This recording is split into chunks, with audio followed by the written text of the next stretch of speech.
రేవంత్ రెడ్డి గారి మాటలు వింటుంటే అబద్ధం కూడా ఆత్మహత్య చేసుకుంటుంది. గోబల్స్ను మించిపోయినాడు రేవంత్ రెడ్డి గారు.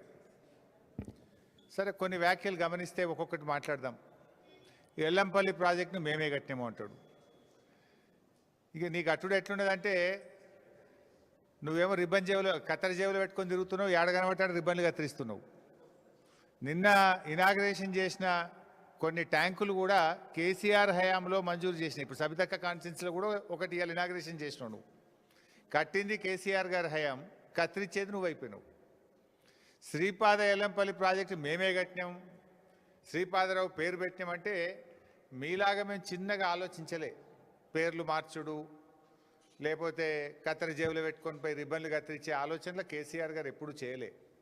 కేసీఆర్ గారు బ్రాడ్గా ఆలోచించిండ్రు, రాష్ట్రం కోసం ప్రజల కోసం ఆలోచించారు తప్ప నీలాగా దిక్కుమాలిన దివాలాకోరు రాజకీయాలకు ఎప్పుడు కూడా పాల్పడలేదు.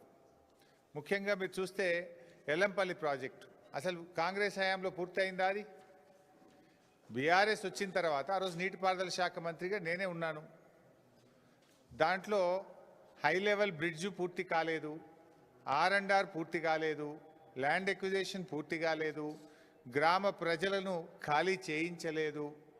బీఆర్ఎస్ వచ్చిన తర్వాత ఎల్లంపల్లి ప్రాజెక్టు మీద 2052 కోట్ల రూపాయలు ఖర్చు పెట్టి ఆ ప్రాజెక్టును పూర్తి చేసి 2016 సంవత్సరంలో పూర్తి స్థాయిలో 20 టీఎంసీల నీళ్లు నిలిపాం. అంటే it took us more than 2 years.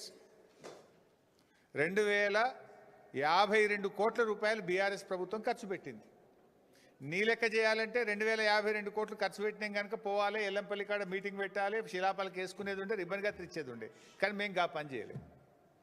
మేము చిల్లర రాజకీయాలకు పోలే. పని చేయడం ముఖ్యం అనుకున్నాం తప్ప రిబ్బన్లు కత్తిరించి ప్రజల్ని భ్రమింపజేయాలనేటువంటి ఆలోచనలు మేము లేం. నువ్వు ఫ్లైఓవర్ల కాడ నిన్న చేసిన OHSR కూడా నువ్వు చేసిన శంకుస్థాపన రెండింటికి 2. నీకు వచ్చే నీళ్లు కాళేశ్వరం నీళ్లు, నువ్వు ఇనాగ్రేషన్ చేసిన OHSRలు ORR phase 2లో భాగంగా బీఆర్ఎస్ ప్రభుత్వం నిర్మించిన రిజర్వాయర్లకే నిన్న నువ్వు ప్రారంభోత్సవం చేసినావు. సో ఇలా ఆ రకంగా ఎల్లంపల్లి ప్రాజెక్ట్ నీళ్ళు వస్తున్నాయని మాట్లాడతాడు ముఖ్యమంత్రి అమాయకంగా. నువ్వు అమాయకమేమో కానీ ప్రజలు కాదు కదా. అసలు ఎల్లంపల్లి ప్రాజెక్టు కెపాసిటీ 20 టీఎంసీలు, దాని డెడ్ స్టోరేజే 3 టీఎంసీలు, ఉండేటి 17.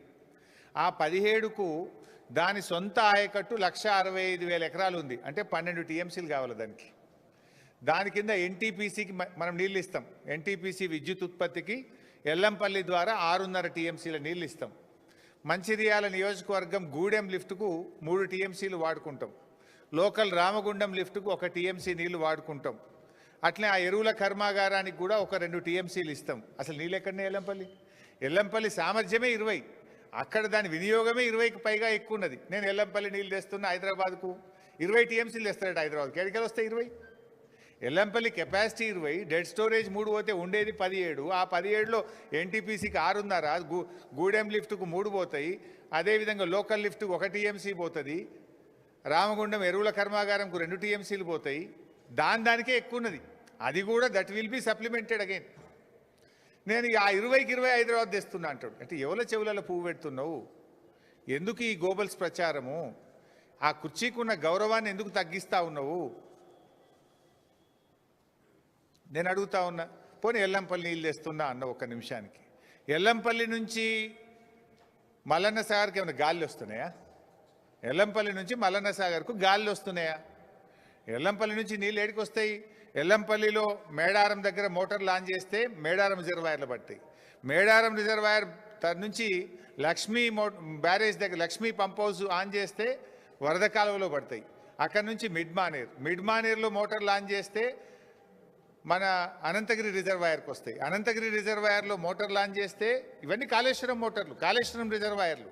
అనంతగిరి దగ్గర కాళేశ్వరం మోటార్ లాంచ్ చేస్తే రంగనాయక్ సాగర్ రిజర్వాయర్కి వస్తాయి. రంగనాయక్ సాగర్లో కాళేశ్వరం మోటార్ లాంచ్ చేస్తే మల్లన్న సాగర్కి వస్తాయి. All these are part of Kaleshwaram. యాడికెళ్ళి వస్తాయి? ఎల్లంపల్లికి వస్తున్నాయి. మేము కట్టి ఆ ఎల్లంపల్లికి 2,000 కోట్ల పైగా బీఆర్ఎస్ఏ ఖర్చు పెట్టింది, బీఆర్ఎస్ఏ పూర్తి చేసింది. ఆ ఎల్లంపల్లి నుంచి మిడ్మానేర్ దాకా కూడా టనల్లు కానీ, గ్రావిటీ కెనాల్లు కానీ, రిజర్వాయర్లు కానీ, సబ్స్టేషన్లు కానీ, పంప్ హౌజులు కానీ అన్నీ నిర్మించింది బీఆర్ఎస్ఏ. కాళేశ్వరంలో భాగంగానే నిర్మించాము. ఆ కాళేశ్వరం సిస్టమ్ ద్వారానే మల్లన్న సాగర్ వరకు నీళ్ళు వచ్చినాయి. అంతెందుకు